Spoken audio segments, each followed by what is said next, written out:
هل فعلا اللبن مع السمك يسبب تسمم؟ وبيض مع البرد خطر؟ في ناس كتير مقتنعة بده، بس هل دي حقيقة علمية؟ خلينا نشوف. الحقيقة السمك والبيض بيتجمعوا في وصفات عالمية ومفيش أي خطر من دمجهم، بالعكس ده بيكون وجبة متكاملة غنية بالبروتين. الحقيقة البيض غني بالبروتين والزنك وفيتامين دي، وكلهم بيساعدوا جهاز المناعة.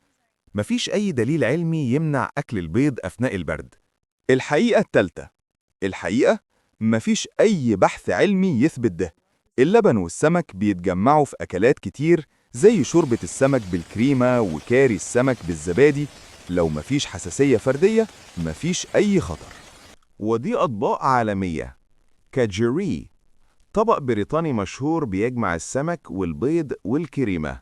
باكالاو أبراز، طبق برتغالي تقليدي يجمع السمك والبيض واللبن.